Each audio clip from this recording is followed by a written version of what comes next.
Ancien des jours, nous voici dans ta présence. Ancien des jours, nous voici. Connaître Jésus. Bien aimé, si ces choses je ne les maîtrise pas, je ne peux pas influencer le monde à ma faveur. Les gens qui ont influencé le monde, ce sont des gens qui ont connu des choses qui sont pour influencer le monde. Mais nous les chrétiens, comment on peut influencer notre milieu? Bien-aimés dans le Seigneur, Shalom. Nous bénissons le Seigneur pour cette opportunité, pour cette faveur, pour cette grâce qu'il nous a accordée d'être dans le lieu ou dans l'endroit que vous êtes en train de nous suivre à l'instant.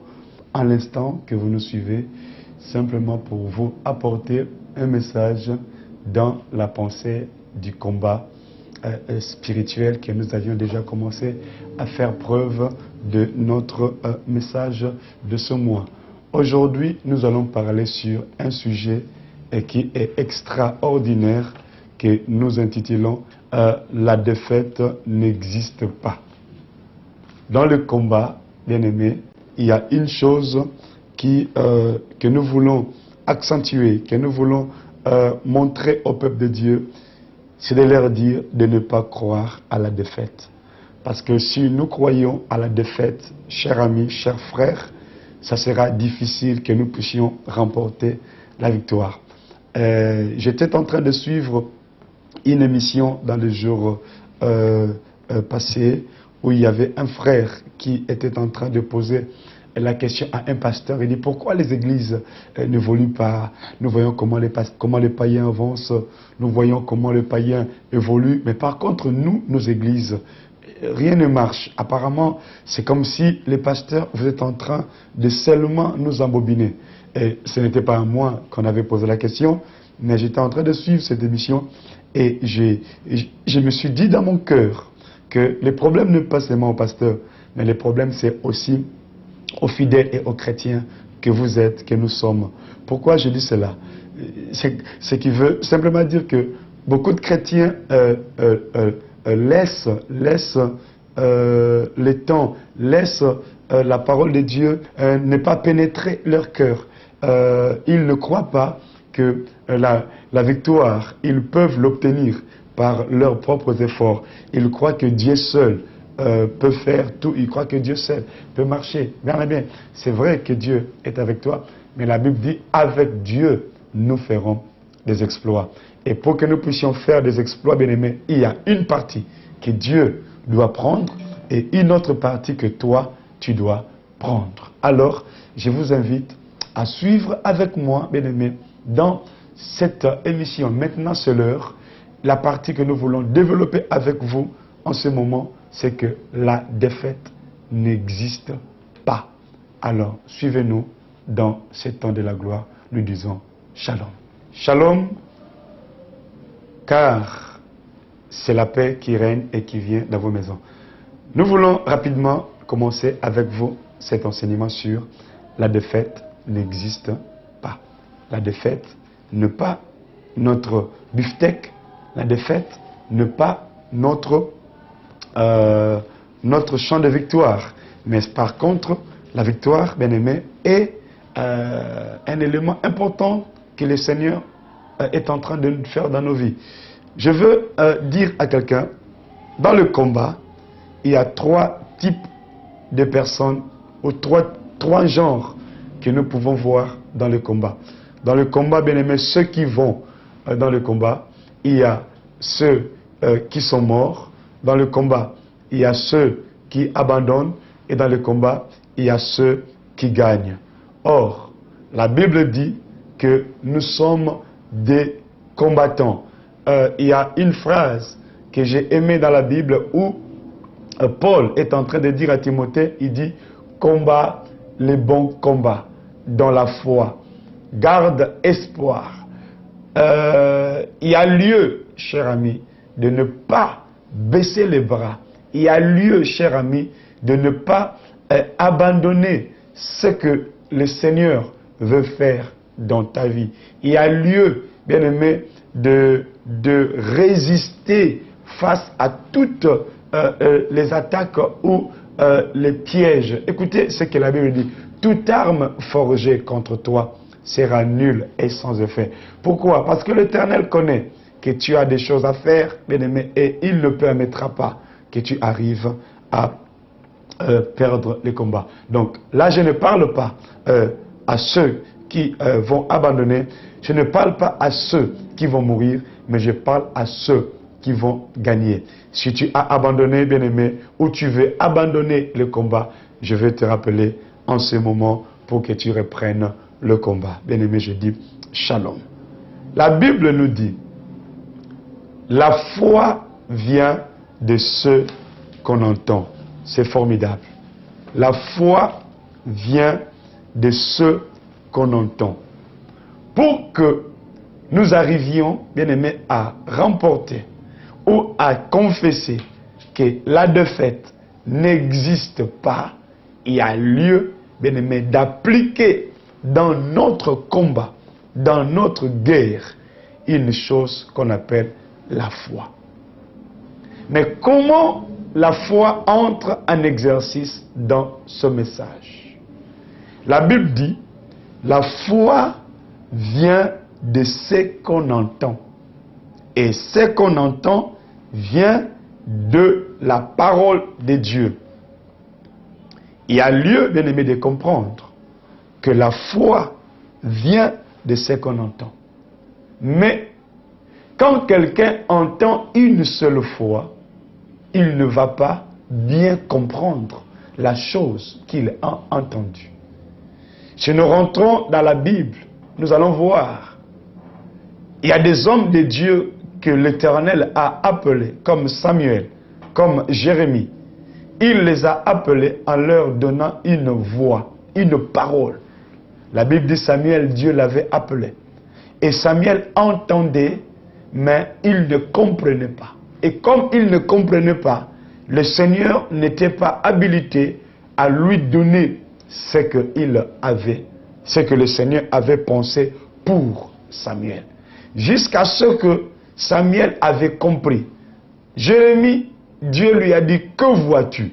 Et quand Jérémie a vu clairement, il a dit, voilà ce que je vois. Et le Seigneur lui a dit, tu as bien vu, car je veille sur ma parole. Bien-aimé, tu ne peux pas remporter la victoire. Tu ne peux pas acquérir ce que tu as besoin. Tu ne peux pas aller en conquête pour conquérir une territoire, pour conquérir un lieu ou un domaine bien-aimé dans le Seigneur, simplement parce que en toi, la foi n'est pas installée. Il dit, la foi vient de ce qu'on entend. Bien-aimé, mais il y a une chose que je veux comprendre avec vous, c'est que la foi trouve la place quand ce que j'entends, je l'entends à tout moment. Je veux expliquer ça dans ces termes, en disant, la foi vient de ce qu'on entend, de ce qu'on entend, de ce qu'on entend, de ce qu'on finit d'entendre, jusqu'à ce que nous allons avoir la compréhension de ce que nous avons entendu, et alors nous allons mettre la foi. Donc, la Bible nous amène en disant que jusqu'à ce que nous allons comprendre, et la foi, bien-aimé, va se matérialiser. Écoutez ce qu'il dit dans l'explication. Il dit, la foi est une démonstration. Mais comment tu vas démontrer, bien-aimé, dans le Seigneur, la foi, par contre, où tu ne crois même pas, tu n'as même pas la pensée, tu as des obstacles dans ta vie. Bien-aimé, il y a lieu de savoir que dans le combat que nous sommes en train de mener, bien dans le Seigneur, nous devons arriver à savoir que nous sommes en guerre. Et étant en guerre, nous avons, bien aimé, une arme efficace où nous devons placer, c'est la foi. Mais la Bible dit, sans la foi, nous ne serons pas agréables à notre Dieu. Sans la foi, nous ne pouvons pas aller loin. Sans la foi, nous ne sommes rien dans ce que le Seigneur veut faire dans nos vies. Bien-aimés, il nous faut remporter des victoires. Mais pour remporter des victoires, nous avons besoin de la foi. Donc je reprends cette pensée où la Bible dit, la foi vient de ce qu'on entend. Donc, la foi s'augmente de ce que nous sommes en train d'attendre. La foi s'installe de ce que nous sommes en train d'entendre.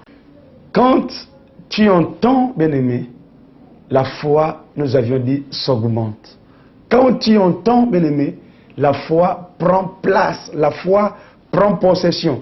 La foi, j'allais dire, se matérialise. Alors, beaucoup des enfants de Dieu, dans leur vie, ils n'entendent pas de bonnes choses pour que la foi ne puisse pas s'installer. Parce que ça, c'est très, très, très important. Il dit, la foi vient de ce qu'on entend, ça je voulais dire, et ce qu'on entend vient de la parole de Dieu. Bien aimé, ça veut dire que ce que tu entends affecte ta vie. Ce que tu entends affecte ton intérieur. Ce que tu entends, bien aimé, affecte tout ce qui est en toi. Il y a beaucoup, bien aimé, de gens dans la vie qui ne pouvaient plus aller à la rencontre de leur bénédiction simplement parce qu'ils ont été affectés par des choses qu'ils ont entendues. Je donne un exemple pour terminer cette première partie dans la Bible. Un homme de Dieu comme David. C'était un guerrier que le Seigneur avait préparé. C'était un guerrier que le Seigneur voulait bénir. C'était un guerrier que le Seigneur voulait envoyer dans son champ. Mais nous avions vu devant Goliath comment et combien David voulait être affecté par des paroles qu'il avait entendues. De un, par ses frères. Ses frères lui ont dit, qu'est-ce que tu es venu faire ici? Nous connaissons ton orgueil. Bien aimé, ça veut dire qu'il serait affecté s'il avait entendu les paroles de ses frères. Deuxièmement, il devait être affecté par des paroles qu'il avait entendues parler par le roi Saül. Le roi Saül lui a dit, jeune homme, celui que tu veux combattre, c'est un homme de guerre.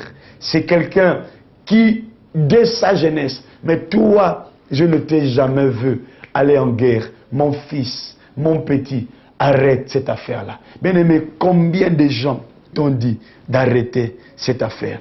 Combien de gens, bien aimés, t'ont dit d'arrêter ce que tu es en train de vouloir faire? Et quand tu entends ces choses, bien aimé dans le Seigneur, c'est là que cela placera la défaite dans ton combat. C'est là, bien aimé, que va placer la perte, l'abandon dans le combat. David n'avait pas laissé ses oreilles entendre les paroles qui étaient sorties de la bouche du roi Saül. Il n'avait pas laissé ses oreilles entendre les paroles qui sortaient de la bouche de ses frères. Bien-aimé, tu es un combattant. Bien-aimé, tu es un guerrier. Bien-aimé, tu es un enfant victorieux ou victorieuse. Alors, entends ce que Dieu est en train de te dire. Entends ce que ton cœur, entends ce que ta bouche est en train de te dire. Bien-aimé, tu vivras et tu réussiras dans ta victoire. Alors, là c'est la première des choses. Tu dois entretenir ton combat. Tu dois entretenir, bien-aimé, ton champ de bataille.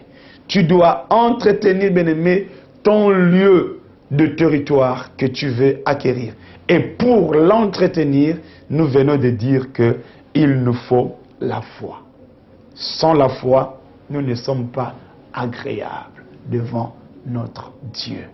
Je prends un autre exemple pour terminer cette première partie. Jésus de Nazareth. Il avait entendu, j'exclus la pensée que c'est un Dieu qui est venu sur la terre. Mais je mets la pensée où il a entendu.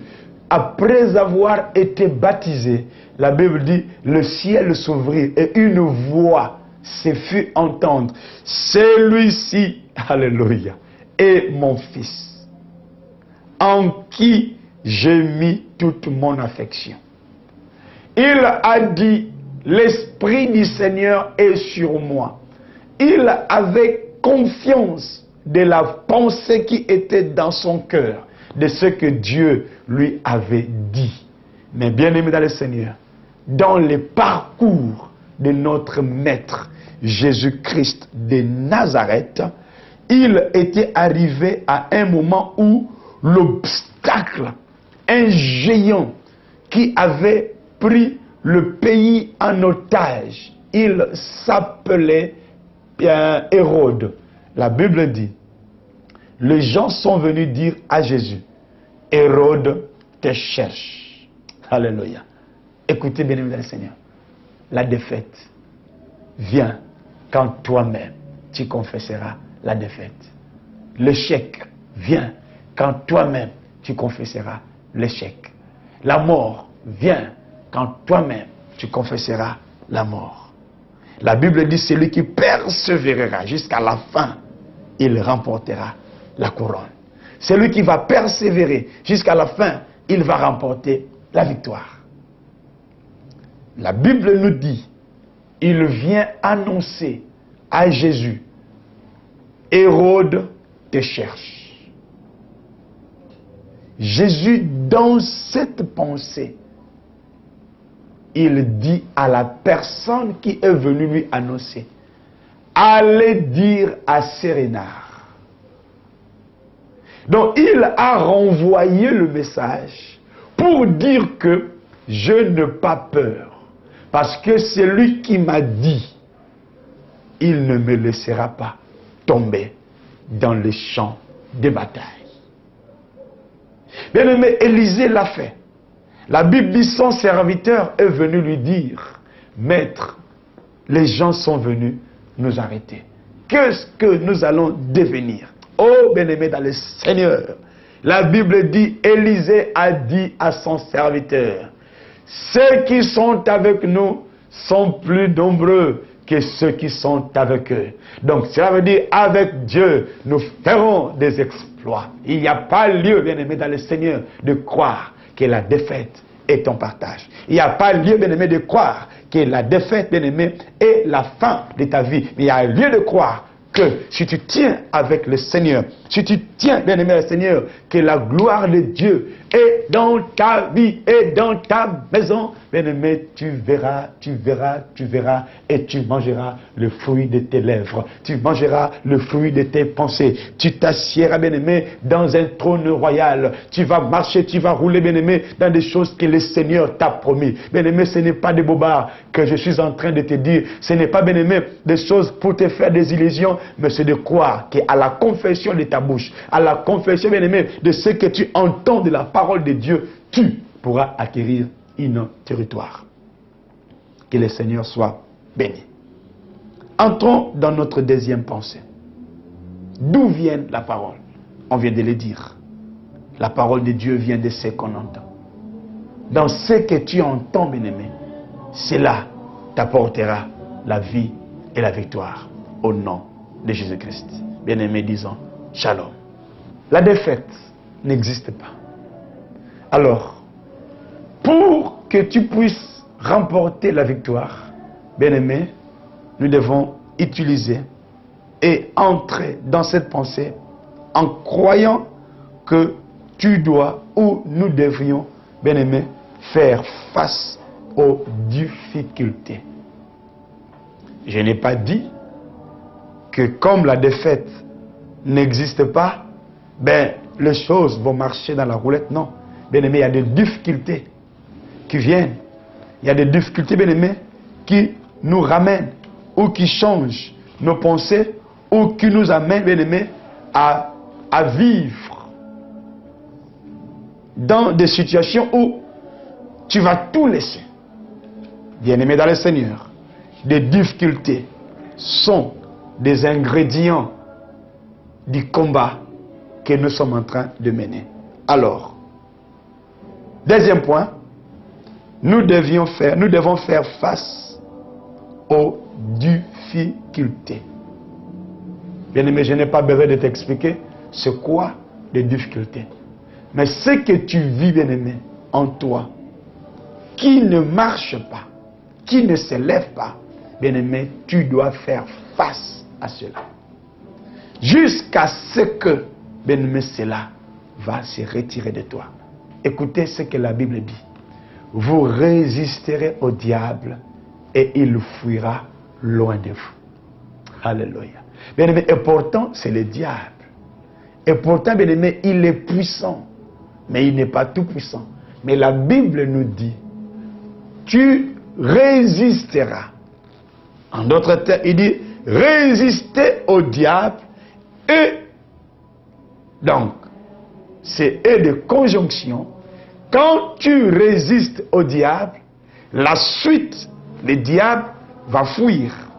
Quand tu résistes aux difficultés, la suite, les difficultés vont partir. Bien aimé, les difficultés, ce sont des attitudes qui doivent nous amener, bien aimé, à rester bloqués, à s'asseoir, à ne pas se lever. Or, nous devions avoir dans le combat une autre attitude pour nous amener à ne pas avoir de difficultés devant nous et à croire et en mettant en pratique que Dieu est avec nous. Et Dieu étant avec nous, il va nous aider à remporter cette victoire. Jusqu'à ce que cet obstacle, jusqu'à ce que cette difficulté va passer. Bien aimé, c'est un vent. C'est un petit problème qui arrive. Bien aimé, quand il y a des menaces, quand les difficultés arrivent, nous devons arriver à croire et à savoir que cela n'est que pour un temps. Et tu n'es pas seul dans ce combat. Quand Élisée a dit, ceux qui sont avec nous, ils savaient qu'ils n'étaient pas seuls. Nous sommes des chrétiens, nous pensons comme si dans cette guerre, nous sommes seuls. Bien-aimé, il ne te laissera pas. Il a dit, il ouvre le chemin dans la solitude. Il dit, il ouvre le chemin dans le désert. Bien-aimé le Seigneur, retenons que sans son aide, nous ne pouvons remporter la victoire. Mais avec son aide, sans tes confessions, tu ne pourras pas remporter la victoire. Nous devons éviter, quand un empêchement se présente, de se plaindre souvent.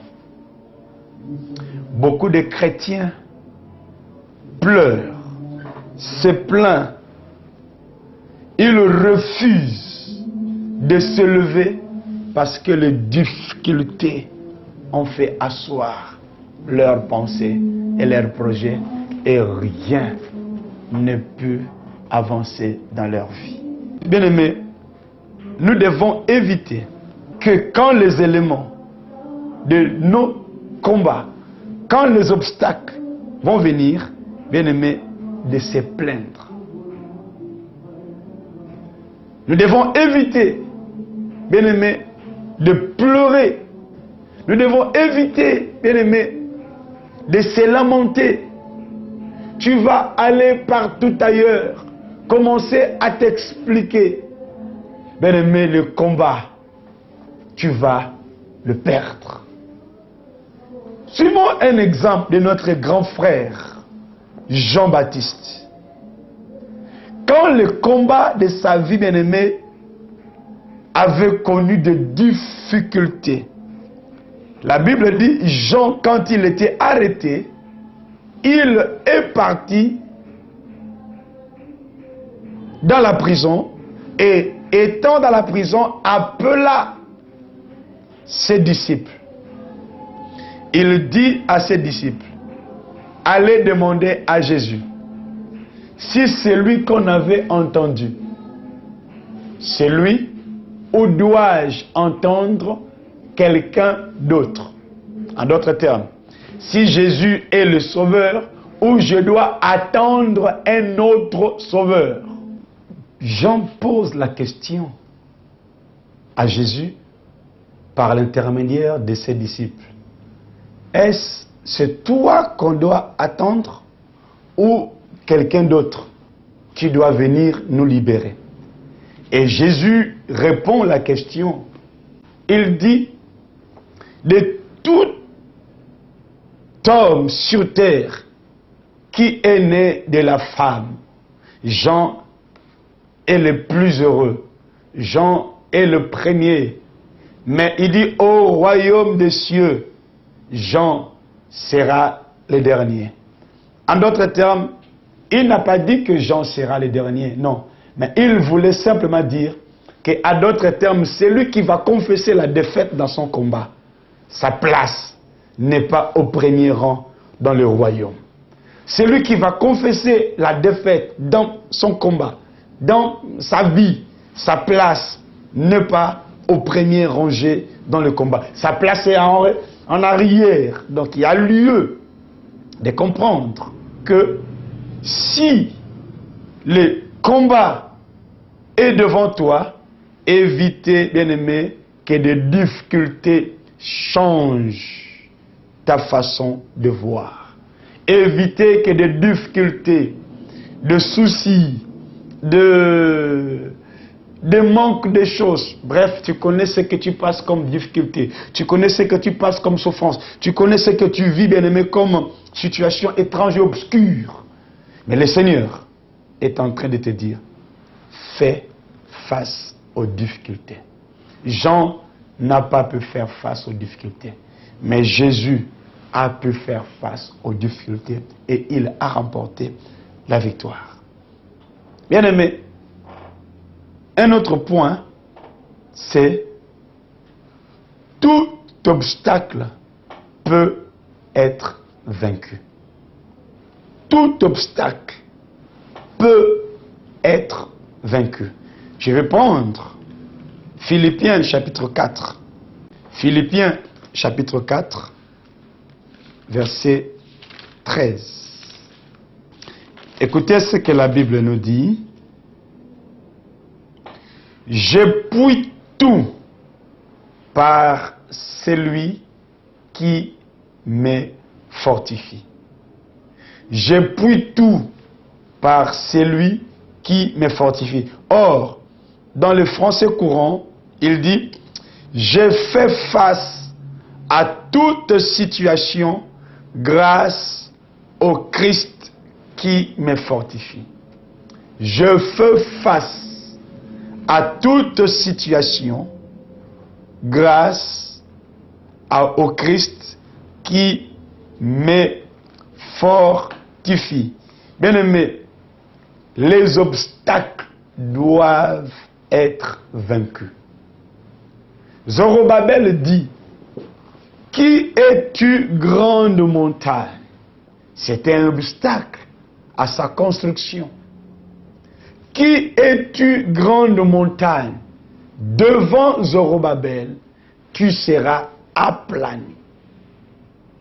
Simplement parce que Zorobabel croyait que le Seigneur qui lui a confié cette mission, bien-aimé, il va le remporter. Nous sommes en guerre. Et bien-aimé, dans cette guerre, nous devions savoir que ce n'est pas nous qui avons choisi Jésus, mais c'est lui qui nous a choisis. Et lui, bien-aimé, en nous choisissant, il nous donne la mission. C'est ce que Jésus a dit. L'Esprit du Seigneur est sur moi. Je suis venu faire telle chose, telle chose, telle chose. Et Jésus étant venu sur terre, il, bien-aimé dans le Seigneur, pouvait vaincre tout obstacle qui était devant lui. Voilà dans les jardins de Gethsemane, où la Bible dit qu'il y a la résistance qui est venue. Il ne pouvait pas du tout, bien-aimé, remporter. Mais il dit à la fin quoi? Seigneur, que cela ne soit pas ma volonté, mais que cela soit ta volonté. Ça veut dire j'accepte de passer ce chemin. Il a vaincu un obstacle. Bien-aimé dans le Seigneur, il n'existe aucun obstacle qui puisse être surmonté. il n'existe aucun obstacle, il n'existe aucune montagne, bien-aimé, qu'il doit refuser de s'aplanir. Mais si les obstacles sont là, ou si les obstacles demeurent, c'est parce que ta confession, c'est parce que ta position, c'est parce que ta pensée n'est pas en action avec ce que le Seigneur veut faire. Souvent, bien-aimés, nous croyons à ce que notre intérieur nous dit face aux choses qui sont impossibles. Tu vas voir quelqu'un qui, il ne connaît plus comment s'en sortir, et son intérieur qui est rempli par des forces négatives, son intérieur qui est rempli par des pensées terre à terre, bien-aimé, il va arrêter le processus de ton développement. Personne n'est grand, bien-aimé, si son intérieur n'est pas grand. Personne n'est fort si son intérieur n'est pas fort. Personne n'est riche si son intérieur n'est pas riche. Personne n'est marié si son intérieur n'est pas marié. Personne, bien-aimé, ne peut posséder si son intérieur ne possède pas. Ce qu'il a lieu de faire, bien-aimé, c'est que nous devons alimenter notre subconscience. Nous devons, bien-aimé, dans le Seigneur, nourrir notre intérieur par des paroles, par des pensées, par des choses qui doivent être des éléments positifs. Des éléments, bien-aimés, qui vont nous faire croire que tout est possible. La Bible nous le dit clair. Tout est possible à celui qui croit.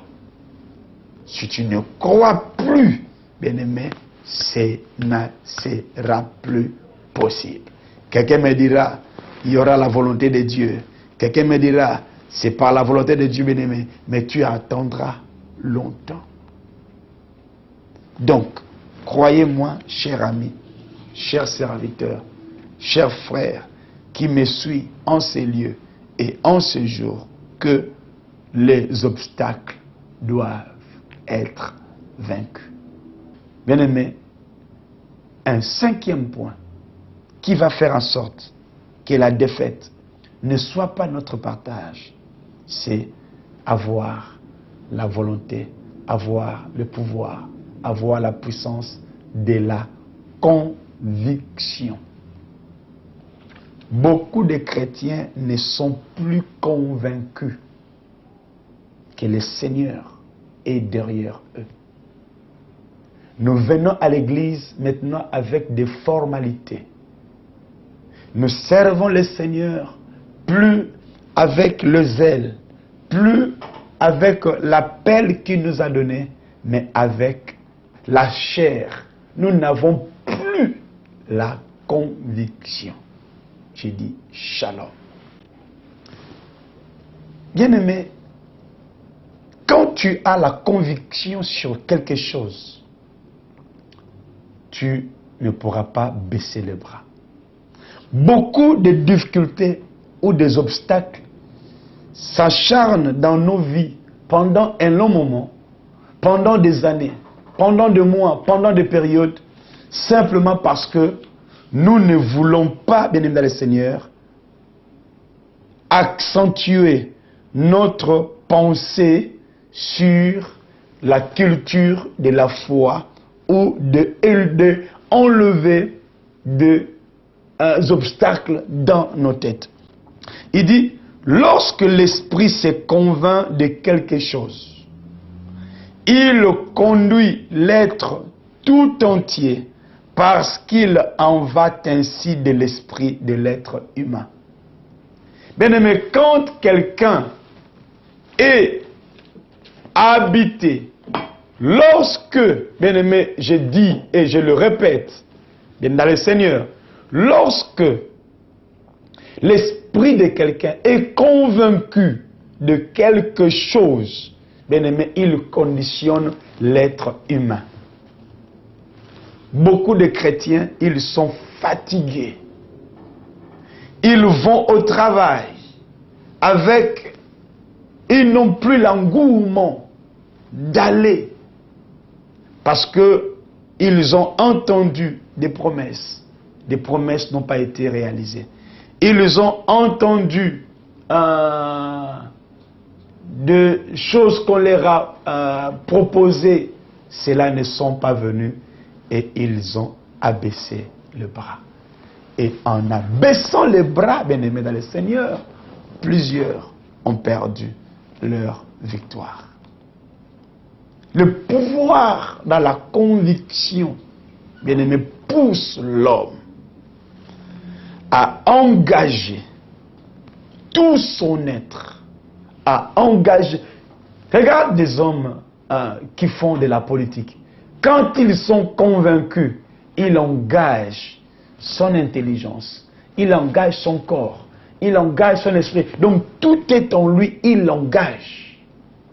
Mais or, nous, beaucoup de gens, bien-aimés, n'engagent pas. Nous commençons à y croire à peine, mais nous n'avançons pas. Bien-aimés, il est important de savoir, lorsque, au contraire, nous faisons, bien-aimés, notre idée dans des éléments de la création, bien-aimés, nous pouvons accomplir par la puissance du Saint-Esprit tout ce que nous avions dans nos têtes. Avec Dieu, nous ferons des exploits. La défaite ne viendra pas quand tu as en toi l'esprit créatrice. La Bible dit, Adam engendra Seth selon sa ressemblance. Aujourd'hui, beaucoup de chrétiens, beaucoup de gens, ils n'ont pas de choses à leur ressemblance. Des éléments sont pêle-mêle. Tu verras, tu fais quelque chose, mais tu ne crois pas à la chose que tu es en train de faire, mais tu crois à ce que les autres sont en train de dire par rapport à cela. Bien-aimé, tu ne verras pas la victoire. Accentuez, bien-aimé, dans le Seigneur, notre attitude dans la pensée de la réussite. Accentuons, bien-aimé, notre esprit de croire que la victoire viendra par la force de notre déclaration. Vous devez découvrir en vous des pouvoirs dont vous n'aviez jamais pris conscience auparavant. Toute personne sur terre a des capacités, a des talents, a des choses que le Seigneur a mis en lui pour épater, pour étonner, pour exploser dans le monde. La Bible même le dit, la nature attend avec un ardent désir la révélation du Fils de l'homme. Mais si tu baisses les bras, bien-aimé, tu ne pourras jamais, jamais, jamais réussir dans cette chose. Bien-aimé dans le Seigneur, être convaincu de quelque chose, personne ne pourra te l'enlever. Jésus était convaincu qu'il est venu sauver le monde. Personne ne l'avait enlevé. Il a accepté d'aller à la croix, bien-aimé, pour réussir dans ces choses. Et celui qui est convaincu, il doit savoir une seule chose, que l'obstacle n'est pas dans ce qu'il voit, mais l'obstacle, bien-aimé, est dans sa tête. Nous avions dit tout à l'heure, tout obstacle doit être vaincu. Mais pour que l'obstacle soit vaincu, bien-aimé, en réalité, ce n'est pas ce que tu es en train de voir qui est un danger, mais c'est ce qui est dans ta tête qui est un danger. Zorobabel dit, qui es-tu, grande montagne? Parce qu'il avait vu la montagne. Mais en voyant la montagne, bien-aimé dans le Seigneur, il a dit dans sa tête que cette montagne n'existe pas. Cela va être aplani. Bien-aimé, si ce que tu vois affecte ton intérieur, cher ami, la victoire ne sera pas notre partage. Tu vivras la défaite. Bien-aimé dans le Seigneur, votre frère vous exhorte à croire que tout ce que nous voyons devant nous, bien-aimés, sont des choses que le Seigneur nous a placées pour que nous puissions remporter la victoire. Aucun obstacle ne peut être une barrière pour toi. Les enfants d'Israël, quand ils venaient pour conquérir Jéricho, il n'y avait pas d'autre chemin. La Bible dit Jéricho était barricadé. Jéricho était fermé. De bout en bout. Aucune ouverture, aucun accès ne pouvait me permettre que Jéricho soit possédé.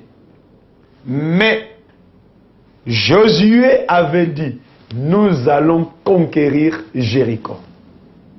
Et bien aimé, ils ont tout fait et ils ont conquis Jéricho. Parce qu'ils avaient la conviction que le Seigneur leur avait donné ce territoire. Bien aimé, si tu es convaincu que le Seigneur t'a donné cette chose, bien le Seigneur, tu vas enlever les obstacles dans ta tête. Il y avait des murs, il y avait des forteresses, il y avait des barrières. Mais qu'est-ce que Josué a fait? Il dit, on va contourner. Et ils ont fait le tour. Ils ont fait le tour. Ils ont fait le tour. Et c'est ce que j'ai dit. La foi vient de ce qu'on entend. De ce qu'on entend. De ce qu'on entend. De ce qu'on finit d'entendre. Pour faire écraser la force de l'ennemi dans ta vie. Bien-aimé, Jésus est Seigneur.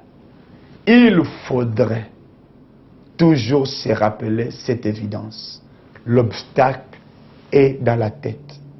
Et l'obstacle restera toujours dans la tête. Bien-aimé, l'obstacle n'est pas devant toi. Ce que tu vois n'est pas ton obstacle. Mais c'est ce qui est en toi qui est un obstacle. Goliath était un obstacle devant Saül.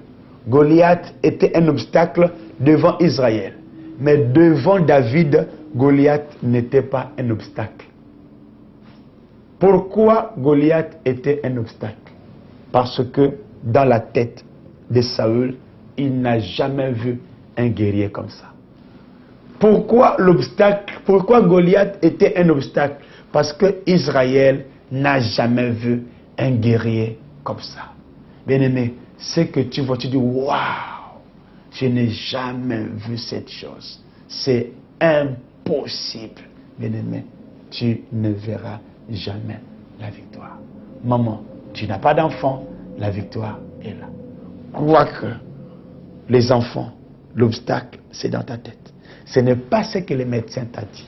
Ce n'est pas ce que le docteur t'a dit, bien-aimé, qui va faire en sorte que tu puisses perdre. Bien-aimé, crois que le Seigneur est dans ta vie et tu verras la victoire. Bien-aimé, les obstacles auxquels vous faites face, je disais, existent. Ceux qui ne sont pas peut-être des hypothèses ou bien des pensées. Mais si dans notre tête, nous voyons seulement les obstacles, nous n'arriverons pas là où le Seigneur nous a dit d'arriver. Le fils d'Anak était un obstacle pour que Israël n'entre pas à Canaan. Et quand ils ont vu, ils ont dit quoi? À leurs yeux, nous sommes comme des sauterelles. Or, ils n'ont pas dit, à notre yeux, ils sont aussi des néants. Bien aimé, la Bible dit, la force, la victoire n'est pas aux vaillants, ni aux sages, mais tout dépend, bien-aimé, de celui sur qui il est en train de marcher pour la victoire de sa chose. Je dis Amen. Votre attitude mentale, bien-aimé, vont faire en sorte que vous puissiez réussir et vous puissiez perdre. Soyez persuadés que le Dieu Tout-Puissant vous a doté de pouvoir de surmonter toutes les difficultés qui existent. Bien-aimés, soyez convaincus que le Seigneur nous a donné. Pourquoi je dis soyons convaincus? Parce que le Seigneur ne permettra pas qu'un combat vienne dans ta vie, bien-aimé, et que ce combat-là ne soit pas, bien-aimé dans le Seigneur, une force ou un obstacle. Plutôt, le Seigneur ne permettra pas, allais-je dire, que tu puisses avoir un combat dans ta vie et que ce combat-là soit au-dessus de tes forces. Bien-aimé, Dieu n'enverra jamais quelqu'un dans ces champs de bataille. Dieu amène toujours quelqu'un dans un champ de bataille où il est déjà vainqueur. Écoutez ce que la Bible dit. Nous sommes plus que vainqueurs. Et étant plus que vainqueurs, bien-aimés dans le Seigneur, nous avons déjà la victoire. Et étant dans la victoire, bien-aimés, nous sommes heureux. Il dit dans sa parole, j'ai vaincu le monde, bien-aimés, et nous aussi, nous devions vaincre le monde. Soyez persuadés, bien-aimés dans le Seigneur, que ce pouvoir est en vous. Soyez persuadés, bien-aimés, que la victoire est en vous. Soyez persuadés, bien-aimés, que l'espoir est en vous. Soyez persuadés, bien-aimés dans le Seigneur, que la victoire nous appartient. Je disais, soyez persuadés, bien-aimés, que ce pouvoir est en vous et il vous libérera de toute chose, bien-aimés, qui va s'opposer devant vous. Et croyez, bien-aimés dans le Seigneur, que nous allons acquérir cette victoire. Observez, bien-aimés dans le Seigneur, de plus près l'obstacle. Tu vas voir qu'il y a une faiblesse dans cet obstacle. Observez de plus près l'obstacle. Tu verras que je vais contourner cet obstacle. Bien-aimés, il y a des choses que le Seigneur attend de nous et nous devons réaliser des rêves. Il dit, la nature attend avec un ardent désir la révélation des fils de l'homme. Retenez bien, bien-aimés, cette chose. Retenez ça. Nous allons terminer par cette phrase. Retenez ça, bien-aimé Seigneur, que tout est possible à celui qui croit. Tout est possible à celui qui croit. Bien-aimé, je dis shalom. Ce message, je l'adresse à qui? Ce message, je l'adresse à celui qui veut abandonner. Ce message, je l'adresse à celui qui croit que il est sur terre sans mission. Ce message, je l'adresse à celui qui il croit que tous les combats de la vie vont l'amener à la défaite. Ce message, je l'adresse à qui? Je l'adresse à celui qui croit que il est un bon à rien et il attend seulement que la mort vienne le délivrer sur cette terre afin qu'il soit libéré. Bien-aimé, cela n'est pas ton cas. Retiens quelques phrases que je vais te donner pour la victoire dans le nom de Jésus-Christ. La foi. Bien-aimé, la foi déplace des montagnes. La foi déplace des obstacles. Mais la foi, bien-aimé, c'est un fruit qui grandit. La foi, bien-aimé, c'est un fruit qui se développe. Nous venons de lire au début de notre message, la foi vient de ce qu'on entend. La foi s'approche de ce que nous-mêmes, nous sommes en train de croire. Si je crois, bien-aimé dans le Seigneur, que le Goliath, devant moi, il va être vaincu, j'aurai la foi de la victoire. Si je crois que Goliath ne va pas être vaincu, je n'aurai pas la foi de la victoire. Et je disais, c'est comme un enfant qui est à l'école. Il ne peut pas retenir une formule un seul jour. Bien-aimé, c'est pourquoi vous allez voir des satanistes. Ils accumulent beaucoup des enseignements, beaucoup de pratiques. Et quand ils ont eu maintenant la maîtrise de ces enseignements, ils vont maintenant pratiquer cela. Mais nous déplorons seulement les attitudes de nous chrétiens.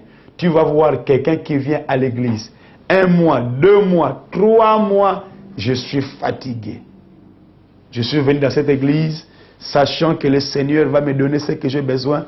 Je n'ai rien reçu. Bien aimé, comment tu vas recevoir aussi longtemps que tu ne connais pas les formules? Comment tu vas recevoir aussi longtemps que tu n'as pas encore reçu l'habitude, la connaissance, la conscience de cette chose? Il te faut être suffisamment chargé. Je reprends ma pensée, la foi vient de ce qu'on entend. Il te faut être suffisamment enseigné pour que tu deviens maître. Étant maître, bien aimé, c'est avoir la maîtrise de cette chose. Nous avons lu tout à l'heure que avec la foi, nous allons déplacer les montagnes. Et nous avions dit, d'où vient la parole de Dieu? C'est dans ce que nous sommes en train d'entendre. C'est ce que tu es en train de dire. Et dans la pensée que nous voulons refuser et que la défaite n'existe pas, bien aimé, il faut que nous puissions croire que tout obstacle doit être vaincu. Qu'il n'y a aucun obstacle devant toi. Bien aimé, tout ce qui est devant toi doit être écrasé. Jésus devant lui n'avait pas d'obstacle. Quels que soient les obstacles, je n'ai pas dit qu'ils sont là bel et bien. Ta rivale, c'est un obstacle. Celui qui a pris, bien aimé, ton poste, c'est un obstacle. Celui qui ne veut pas, bien aimé, te donner le marché, c'est un obstacle. Mais pour toi, bien aimé, vois la personne qui est derrière. Vois la victoire qui est derrière. Bien aimé, nous avions dit que nous avions le pouvoir de la conviction. Bien aimé, tout est possible à celui qui croit. Si tu es convaincu que cette chose t'appartient, alors cela va t'appartenir. Bien aimé, cela a été pour moi une joie d'être pour vous une bénédiction en ces jours. Alors réveille-toi, relève-toi, la victoire est ton partage. Bien aimé, nous sommes en guerre. La Bible dit, avec Dieu, nous ferons des exploits. Dans le livre des Apocalypses, il dit, à celui qui vaincra, le Seigneur lui donnera. À celui qui vaincra, le Seigneur lui donnera. Bien-aimé, tu auras un nouveau nom. Bien-aimé, tu auras une nouvelle perspective. Tu auras, bien-aimé, d'autres visions quand tu vas t'asseoir dans la vision que Dieu t'a donnée. Je vais prier pour vous bénir et vous laisser dans ces bains du Saint-Esprit. Éternel, le Dieu de gloire. Je viens en ce jour et en ces lieux pour glorifier ton nom. Seigneur, celui qui vient de me suivre, c'est une personne qui a été abattue. Il est à la frontière. Il ne croit plus, Seigneur, en lui-même, ni même en toi. Les médecins lui ont embobiné que sa maladie ne sera jamais guérie. Les obstacles sont énormément devant lui, Seigneur, et que cela lui empêche de gagner le combat. Mais Seigneur, Dieu de gloire, j'ai prié que la force du Saint-Esprit touche cet enfant. La force du Saint-Esprit touche ses frères, touche ses sœurs pour qu'il remporte la victoire. À toi la gloire, à toi la puissance, au siècle des siècles. Nous disons Amen. Bien-aimés, à la prochaine édition. Que le Seigneur vous bénisse. Shalom. Ancien des jours, nous voici dans ta présence. Ancien des jours, nous voici. Connaître Jésus. Bien-aimé, si ces choses je ne les maîtrise pas, je ne peux pas influencer le monde à ma faveur. Les gens qui ont influencé le monde, ce sont des gens qui ont connu les choses qui sont pour influencer le monde. Mais nous les chrétiens, comment on peut influencer notre milieu?